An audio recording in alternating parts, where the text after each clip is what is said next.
इस वीडियो में हम बात करेंगे under damped response of second order control system.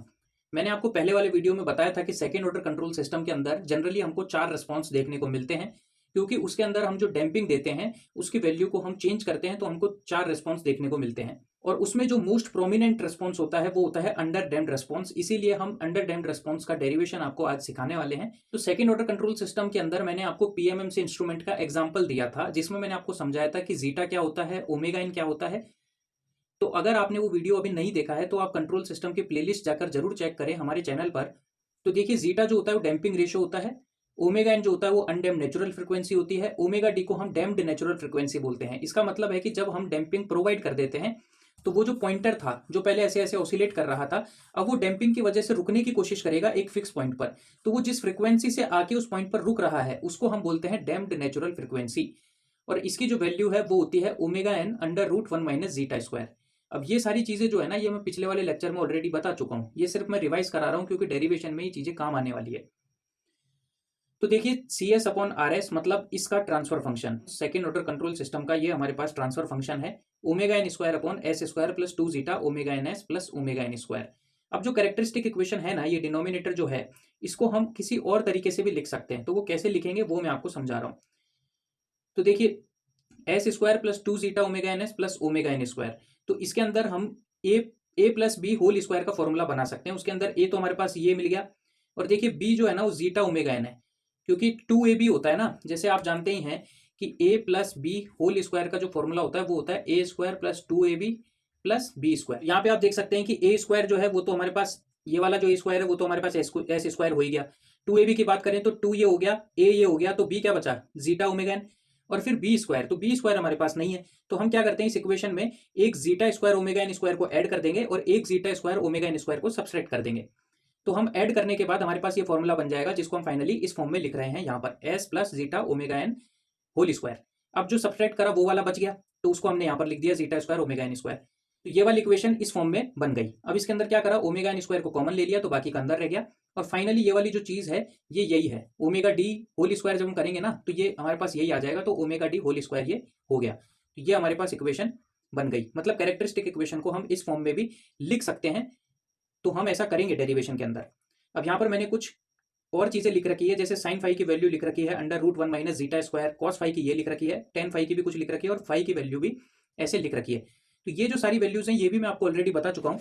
आप यहाँ पर देख सकते हैं कि ये वाले पेज पर मैंने आपको बताया था लास्ट वीडियो के अंदर, जिसके अंदर अंडर डैम सिस्टम के जो 2 रूट निकल करके आए थे, उन रूट को जब मैंने एस प्लेन में ड्रॉ करा था तो उनकी जो डिस्टेंस थी, ये जो ट्राइंगल बन रहा था और यहाँ पर जो थीटा एंगल था, इसी की मदद से मैंने यहाँ पर cos phi, sine phi, tan phi सब निकाला था, और वही मैंने यहाँ पर लिखा है।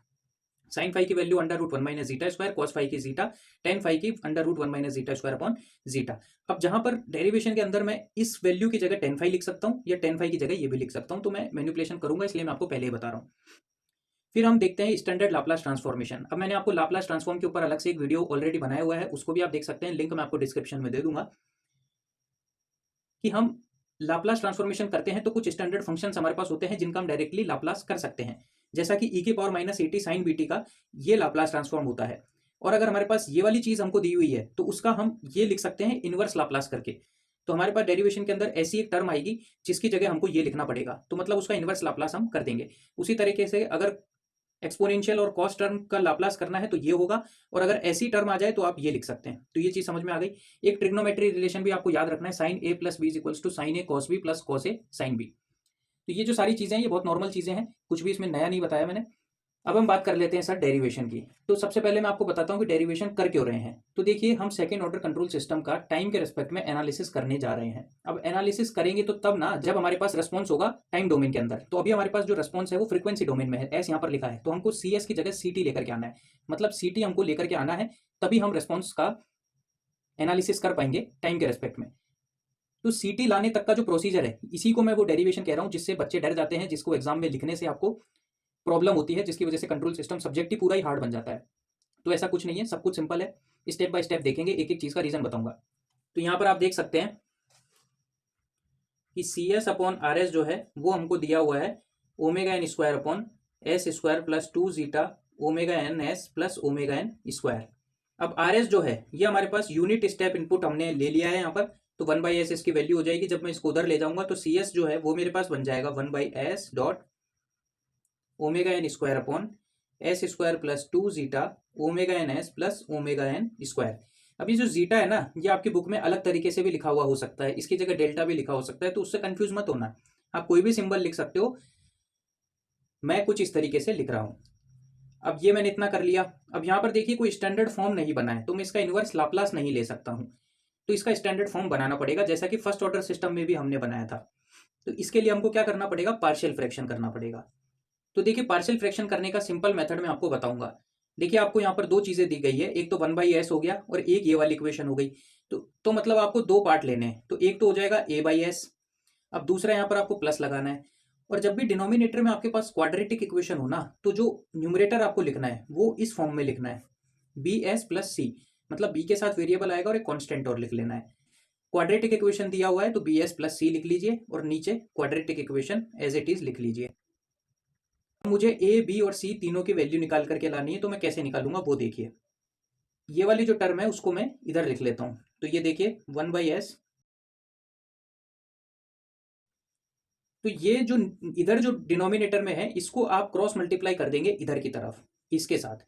तो जब आप इसके साथ करेंगे तो ये देखिए एस से एस कैंसिल आउट हो जाएगा, ये वाली टर्म ए के साथ मल्टीप्लाई हो जाएगी। ये चीज समझ में आ गई। अब बाकी वापस से आप इसको जब इधर क्रॉस मल्टीप्लाई कर रहे हैं तो ये नीचे वाली टर्म जो है ना, ये इसको कैंसिल आउट कर देगी, तो एस बच जाएगा। तो आप यहां पर लिख सकते हैं bs प्लस सी इंटू एस, ठीक है। और इसको तो आप हटा ही दीजिए क्योंकि हमने इसको क्रॉस मल्टीप्लाई कर दिया, या फिर आप ये कह सकते हैं कि इस वाली से ये पूरा कैंसिल आउट हो गया, तो आपके पास सिर्फ ये बच गया। अब हम इसको सॉल्व कर लेते हैं। तो देखिए as square plus 2a zeta omega N S plus A omega N square plus B S square plus C S. अब जितनी भी एस स्क्वायर के टर्म्स हैं उनको एक साथ लिख लीजिए। तो ए है और बी है, ए प्लस बी। एस की टर्म को एक साथ लिख लो, तो इसमें भी एस है इसमें भी एस है, इनको एक साथ लिख लो sir. 2a zeta omega N plus C, बाहर एस आ जाएगा। और कांस्टेंट को एक साथ लिख लो, तो ए की कांस्टेंट है ए ओमेगा एन स्क्वायर और इधर है ओमेगा एन स्क्वायर। अब इधर जो भी कोफिशिएंट है वेरिएबल के, जैसे एस स्क्वायर का जो भी कोफिशिएंट है उसको इधर वाले एस स्क्वायर के साथ कंपेयर करना है, एस को भी वैसे ही करना है और कांस्टेंट को कांस्टेंट के साथ कंपेयर करना है। तो अगर आप गौर से देखोगे तो एस स्क्वायर का इधर तो कुछ है ही नहीं, एस स्क्वायर की टर्म ही नहीं है, तो इधर मतलब जीरो हो जाएगा। तो आप लिखेंगे sir A plus B is equals to zero. उसी तरीके से इस एस का भी कुछ नहीं है उधर, तो यहाँ पर लिखेंगे 2a zeta omega N plus C is equals to zero. और ए ओमेगा एन स्क्वायर को आप इस ओमेगा एन स्क्वायर के साथ जब कंपेयर करेंगे तो ये हो जाएगा sir A is equals to 1 आ जाएगा। तो ए की वैल्यू तो 1 आपको मिल गई, ठीक है। अब ए की वैल्यू 1 जो है उसको आप इसमें लिखोगे, तो ये हो जाएगा 1 plus B is equals to 0, तो बी इज इक्वल्स टू -1 आ जाएगा। ये भी क्लियर है। अब ए को जब आप इसके अंदर लिखोगे तो ये हो जाएगा 2 जीटा ओमेगा एन प्लस सी, और जब इसको उधर लेके जाओगे तो ये माइनस का हो जाएगा, तो सी की वैल्यू आ जाएगी -2 जीटा ओमेगा एन। ये तीनों वैल्यू मेरे पास आ गई। अब इन तीनों ही वैल्यूज को मैं इस वाली इक्वेशन में लिखने वाला हूं,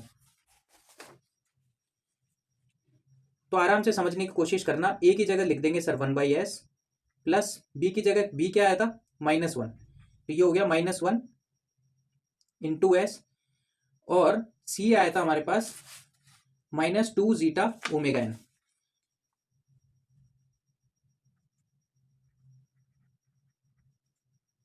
ठीक है।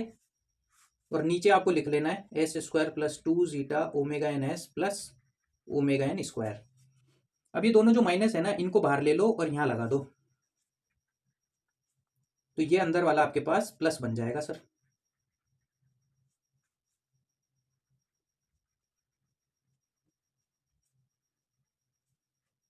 मुझे नहीं लगता कि यहां तक कभी कोई खास प्रॉब्लम आपको हुई होगी, सिर्फ पार्शियल फ्रैक्शन करा है, वो भी बड़े ही सिंपल तरीके से। अब हम बात करते हैं सर कि अभी भी हमारे पास इनवर्स लाप्लास लेने के लिए, जैसे इसका तो इनवर्स लाप्लास ले सकते हो 1 बन जाएगा, लेकिन इसका इनवर्स लाप्लास लेने के लिए स्टैंडर्ड फॉर्म नहीं बनी है, तो इसको अभी और मैनिपुलेशंस करने पड़ेंगे। तो यहाँ पे गौर से देखना कि 2 जीटा ओमेगा एन है, तो इसको मैं 2 बार लिख सकता हूँ, मतलब plus zeta omega N plus zeta omega N. तो मैं 2 बार लिख के और उसको तोड़ दूंगा। तो देखिए मैं कैसे तोड़ने वाला हूँ।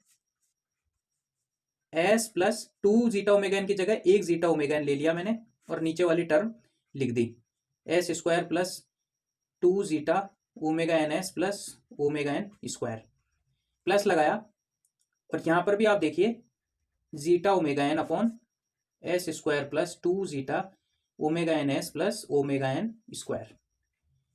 एक जीटा ओमेगा एन ये रहा और एक ये रहा, इन दोनों को कंबाइन करोगे तो वापस से ये इक्वेशन बन जाएगी। ये चीज़ समझ में आ गई आपको, अलग अलग लिखा है सिर्फ।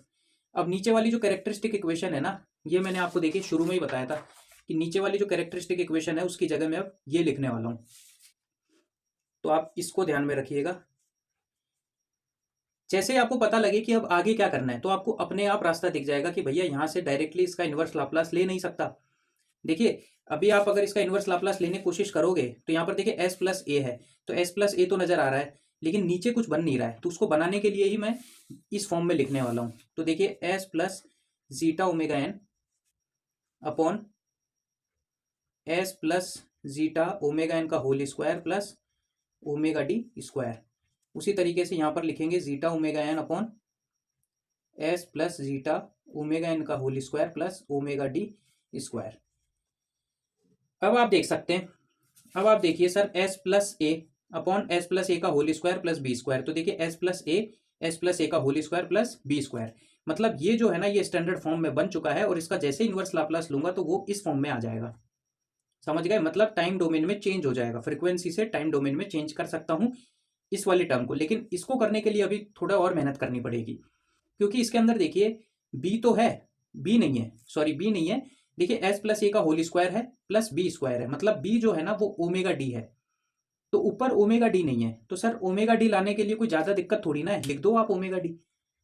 अब सर ऐसे कैसे लिख दे, ऊपर लिख दिया तो सर नीचे भी लिख दो, तो ये दोनों कैंसिल आउट होके वापस से वही इक्वेशन बन जाएगी, तो कोई दिक्कत नहीं है ना।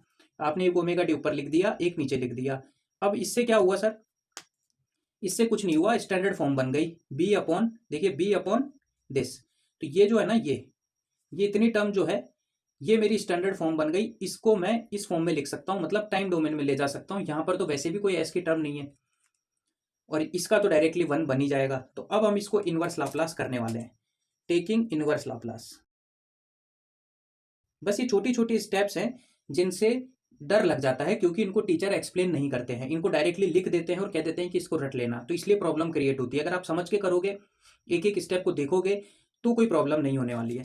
अब जैसे ही हम इसका इनवर्स लाप्लास लेते हैं तो क्या होगा, सिंपल है सर, इसका ले लो 1 बन गया, माइनस आ गया, इस पूरे का लेंगे तो सर इस फॉर्म में लिखना पड़ेगा ई की पावर माइनस ए टी।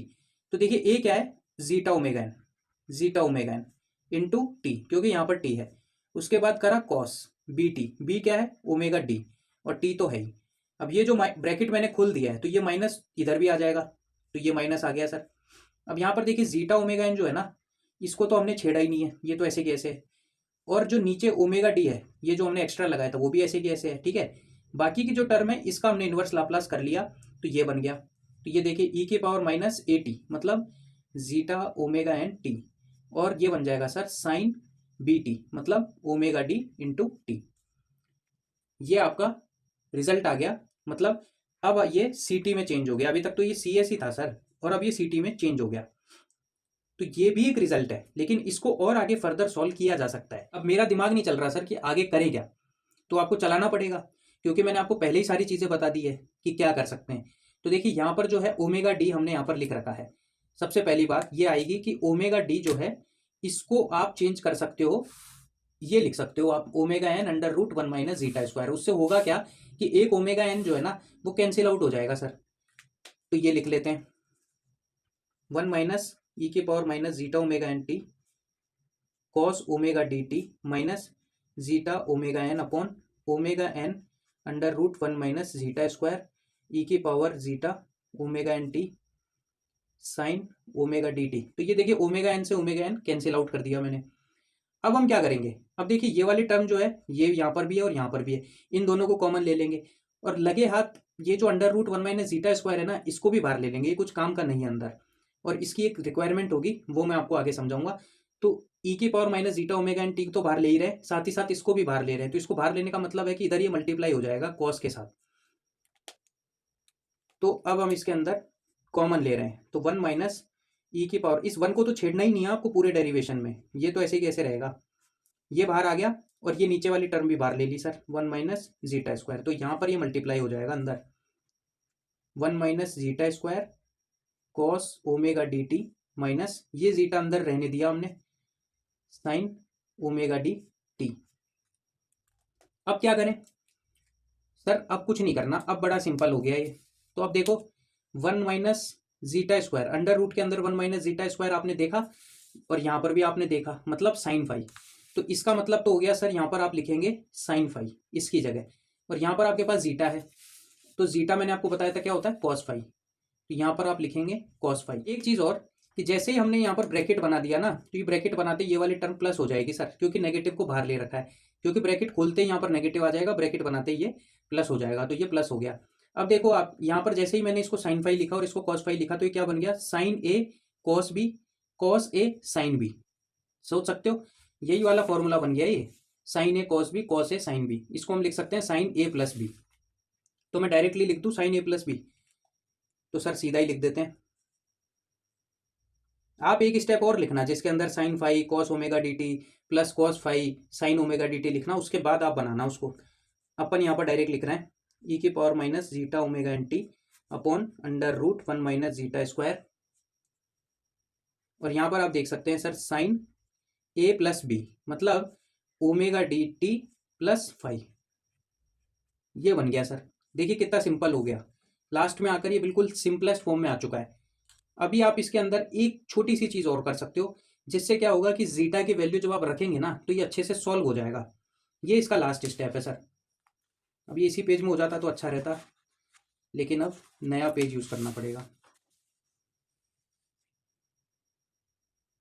या मैं इसको इधर ही लिख देता हूँ ताकि ईजी रहेगा आपको देखने में। ये फाइनल स्टेप है सर।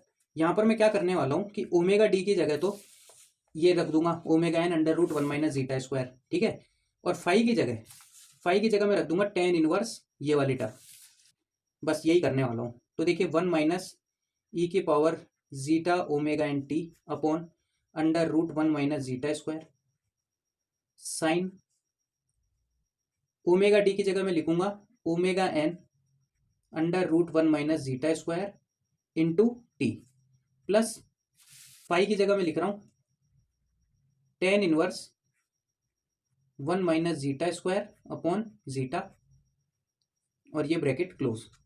तो ये जो रिलेशन आपके पास आया ना फाइनल, यही फाइनल रिलेशन है सी टी का। ये हो गया सर सी टी, ये सी टी की वैल्यू है। इसके अंदर जब आप जीटा की वैल्यूज को पुट करोगे तो आपके रेस्पॉन्स निकल करके आएगा। जीटा क्या है, डैम्पिंग रेशो, जो आप डैम्पिंग दे रहे हो जिसकी जो वैल्यू है वो इसके अंदर जब पुट करोगे तो एक रेस्पॉन्स निकल करके आएगा। और उस रेस्पॉन्स की जो शेप है ना सर, जो शेप है वो कुछ ऐसी होगी, ये फाइनल वैल्यू है, तो ये रेस्पॉन्स ऐसे जाएगा और ऐसे आके और फाइनली ऐसे अपनी फाइनल वैल्यू पर डैम्प आउट हो जाएगा।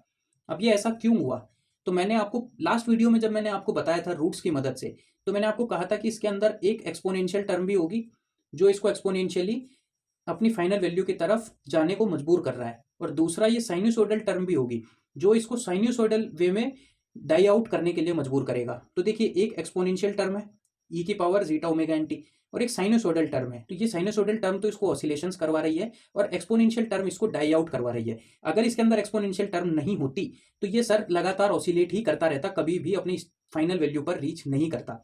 और अगर इसके अंदर साइनोसॉइडल टर्म नहीं होती तो ये सर फर्स्ट ऑर्डर सिस्टम बन जाता, जो सिर्फ और सिर्फ एक्सपोनेंशियली रीच कर रहा है अपनी फाइनल वैल्यू पर, उसके अंदर कोई भी ऑसिलेशंस नहीं होते।